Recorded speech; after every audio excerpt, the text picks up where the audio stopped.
Gabriel Go, stop muna. Dapat inisip nyo muna yan bago kayo gumawa ng mali. MMDA sinuspinde siya From operations? Kumusta yung mga kasama ko pa si James Yapper para maganda sa balitang ina. Ngayon, panoorin muna natin itong kay Gabriel Go. Sa mga di nakakaalam, siya Gabriel Go ang head ng Special Operations Group na under ng MMDA. Ngayon, nagkaroon ng issue sa kanya dahil sa kanyang alitan sa isang teacher na nagkaroon ng violation. Panoorin muna natin saglit bago tayo mag-gap kasi may dalawa nagtatalo eh. Una daw, pinahiya daw yung teacher, kailangan meron din sariling violation si Bong. Yung isa naman ay sinasabi na tama lang yung ginawa ni Gabriel Go na it's within his power at limitations to enforce the law. Ito to dito na importanteng tanong eh. Una, in-enforce ba ni Gabriel Go ng tama yung batas? Pangalawa, nalagpasan ba niya yung linya ng isang law enforcement at or papunta ng public humiliation? Pangatlo, dapat ba mga government employees, pag may mga public apprehension sila tulad nito, dapat ba pinopost sa social media as content? So panoorin muna natin saglit. Gab on the go. Nakakuyari. Ayun na nga. At yung teacher, wala naka-uniform pa. Meron din siya nung... Ano ka dito? Teacher? Ba't may radyo ka? Oo nga eh. Sa school po namin. Ano ka, security ng ano? Sa ano po sa school po namin. Para po sa ano naman sa school namin. Para Teacher updated ka, siya? tapos wala kang helmet. Sorry po. Paano naman natin tuturuan ng ating mga estudyante kung ganun? ORCR na rin po. Merong pang radyo pero wala helmet. Pwede wag din ang iyaro sa ano. Kilala niya. Social media. Blurred ka naman eh. Huwag ka na lang magpapakilala ng pangalan mo. Ito yung isang ito yung isang pinagtatalunan eh. Like, meron kasi sinasabi na hindi na porket blurred ka is safe ka na from privacy. If kaya kang makilala ng mga tao sa boses mo, sapat na yun. Kung pwede ka pa rin, kasi ang ating ang labanan is kaya ka pa bang makilala ng isang taong kilala ka? Well, una-una mali yung pagkaka-blur. Siyempre, dito iba-blur na lang namin ni Mr. Editor. Yung pagka-blur pa nga dito, sobrang bara-bara eh. Kita pa yung mukha niya until before. Kita mo niya, pero yung parang original namin na mayroong blur. At yung isa, yan talaga yung blur nila. Okay? Siyempre, naka-blur na talaga siya na mas maayos ngayon. Bara-bara din yung pagka-blur dito nung editor ni Go. So, ito, yung kahit pati boses niya, hindi naman may filter. Kaya ito, kaya isipin mo, nasa KMJS, di ba pag meron sila mga kinakausap, pinapalala yung boses o yung sa mga takutan, di ba yung madilim. Di ba meron pa daw ito, sa sobrang lalim ng boses ko, hindi nyo maiintindihan agad to pag tinanggal to out of context, ilagay sa isang clip pa ng KMJS for example. Nagsalita ko malalim. ay iba yung boses ko, pwedeng matining, or blurred yung mukha ko. Kailangan marami kang factors na check na talagang malalagyan ng anonymity itong figura na ito. Pero ito kasi, hindi naka-blur yung damit. Yung boses hindi biligyan ng filter. So, yung mga estudyante niya, makikilala siya for sure. Makikilala yan. Tayo na hindi naman kasama doon sa kanyang radio signal group, hindi talaga natin siya talaga kilala kasi hindi naman siya kilala. So ang rito is makikilala ba siya ng mga taong kilala siya. So yun yung kailangan nila i-prove na kung enough ba yung naka-blur ka naman. Dapat inisip nyo muna yan bago kayo gumawa ng mali. Beles! No helmet. Si Kuya nag-aura from sa gitna ng kalsada eh. Walang dumadaan kotse. Ipatawag mo yung skog ng Baklaran. Wala. Dumaan kami ng sir eh. Sa malinis yung ng Baklaran doon. Wala. Pwede po yan sa Bayad Center. Nahuli nga yung blur eh. Nandito yung blur. Sa kaliwa, sa bubuo lang siya slowly hanggang pumunta lang siya doon. Dapat sundan mo talaga. Pwede po yan sa Bayad Center. Bayad center. Opo, pwede. Magkano pong 1.5 po sir. 1.5, no helmet. Sa paop! Sabihin ko pala may isa pang paliko. Ang bilis what? So ito yung nag-viral at I think meron silang back and forth online nung teacher na ba't kailangan pa ilabas to. Kasi nakikipagtalo siya eh. Nakikipagtalo si Gabriel Go. Yun lang siguro yung for me na off. Pero yan. So nag-post din si Gabriel Go na being part of the academe or being a teacher doesn't excuse anyone from following basic rules and regulations. In fact, educators are expected to uphold a higher standard because their actions influence the next generation. So may back and forth sila dito ng ano ba ang dapat. May back and forth sila dito ng teacher online. May mga nagko-comment pa dun sa kanyang comment section ng kanilang sagutan. Lumaki pa. So yan. Tapos, after a few days, sinuspende siya ng MMDA sa clear operations. Hindi naman dahil mali siya, pero kailangan nilang pag-usapan kung meron bang violation involved. Meron pa tong investigasyon. Siyempre, tayo mga citizen, gusto natin mag-make sense of it all. So, una, para sa akin, na-enforce ni Go ng tama. Kasi napapanood ko ba niya mga videos, alam ko na ganito talaga siya. Hindi niya kailangan mag-iba ng boses, papadoktor ka man, attorney, minsan nga may pa siya mga nakakatalo na mga government officials din. Kung ano yung tono ng kausap niya, yun din yung tono niya. At nakita ko na paano niya ini-stretch yung kanyang tolerance pagdating sa makikipag-usap sa kanila. Pangalawa, may public humiliation ba? Yan yung mas mahirap i-prove. Kasi kahit mahal ko mga teacher ko, diba? Kaya ako rin gustong, alam mo yun, mag-alam ng maraming bagay, hindi dahil sa mga grades, pero dahil sa mga teacher ko. Dahil natutuwa ako, nakikita ko, gusto nilang turuan yung mga estudyante nila. I think doon ko rin nakukuha yung pananalita ako sa social media na pag nagbibigay ako ng dagdag impormasyon, nagbibigay ako ng impormasyon sa mga tao, na-enjoy ako pag nabibigay ko sa inyo in a way na madali nyo madadigest o madali nyo maiintindihan.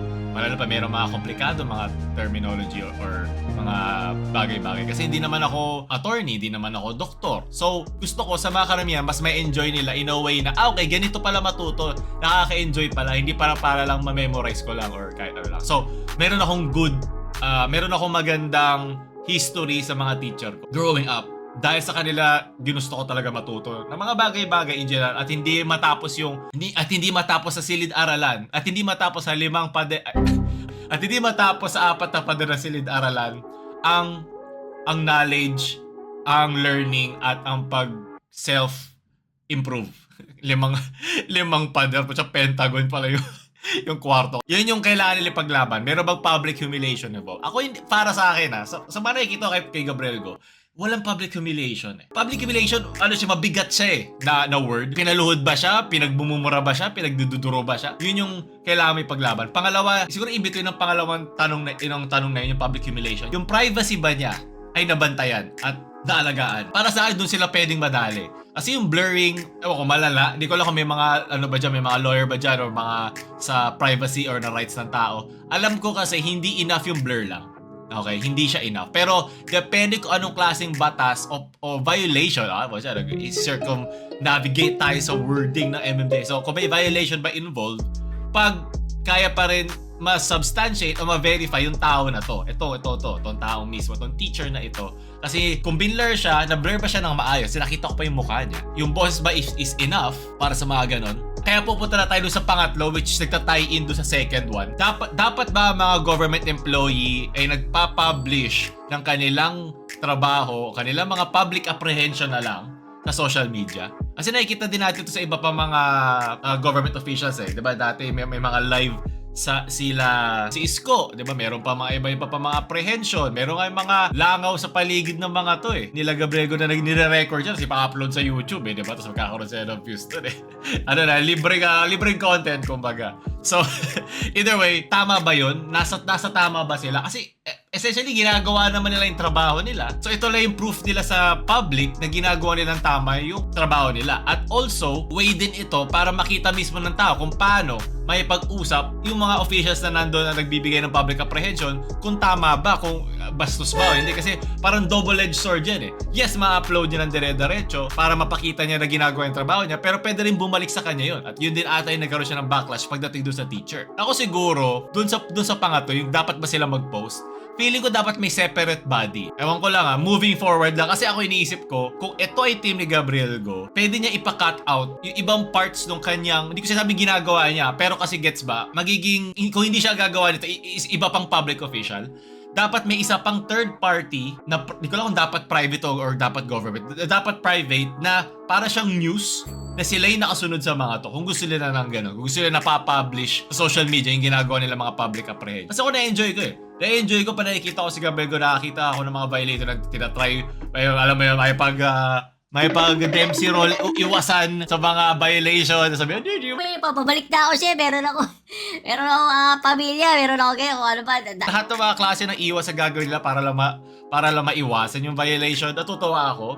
Kasi hindi nagbabudge si Gabriel Go doon. Pero lagi nawiwirdohan ako doon sa feeling pag ina-upload nila sa social media. Alam ko na ito yung way para both ends makita natin yung ginagawa niya at siya papakita niya sa atin na ginagawa niya ng tama yung trabaho niya. Hindi ko alam kung kumikita siya sa mga videos ito, pero kung ito yung nagkakaroon ng millions of views, magkakaroon talaga siya ng kita dyan. Alam ko meron din ata siya sa YouTube.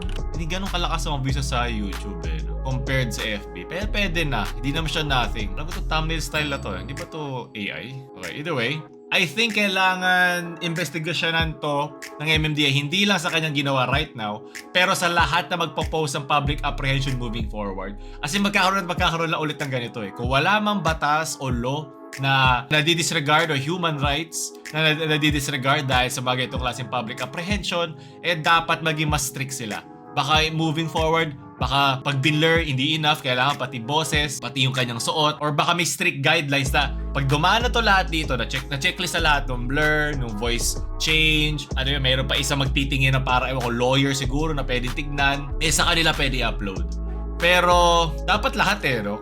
Lahat kasi ngayon nasa social media na yun yung way ng mga tao para makita nila kung tama ba yung ginagawa. Para parang pan-test or pang-check ng mga tao, ng masa, sa mga government officials nila na ginagawa yung trabaho nila. At proof din ng government officials na ginagawa nila ang tama yung trabaho. So siguro dito dahil parang part na ito kasi wala to dati. Di ba? Nung panahon nila Rizal, yung mga ganitong klase, kailangan mo lang sumama sa kanila para makita mo, ginagawa ni Gab ko ba? Ito yung mga tambay sa labas na, lagi umiikot dyan. Labi na sobrang, dyan, di ba? Sipag niyan eh. Ngayon, kahit sino, kahit isang taong, isang taong nasa siya, nanonood, naglalabas na Sama ng loob. nakikita na niya na meron siyang proof na ginagawa ni Gab ko yung trabaho niya. O siguro, I think moving forward, magkakaroon ang MMDA ng stricter guidelines pagdating sa pag-post sa kanilang mga public apprehension. I think yun yung way forward. Kasi ako dito, 60-40 ako dito. In favor kay Gab. Kasi para sa akin, hindi ko nakikita may ginawa siyang mali dun sa teacher. Kasi ganun siya sa lahat. Ang pinaka-problema ko lang dito sa ginawa niya is yung pag-upload niya with that kind of editing. Yung ganung klaseng, parang lasing lang yung nag-blur na lumilipad lang yung ito. Besides, talaga ba ako umiikot lang dito na blur na bilo? Parang ganyan lang siya.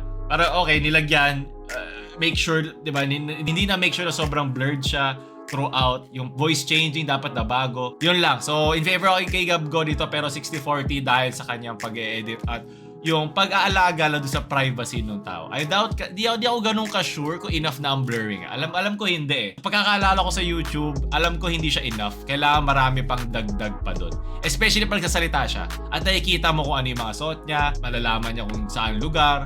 Baka kailangan maging stricter pa doon. Hindi ko alam ano magiging investigasyon na mismo MMDA sa kanya. Pero right now, suspendido muna siya. Siya muna ang hindi nagsuot muna ng helmet ngayon at tingnan natin sa mga coming days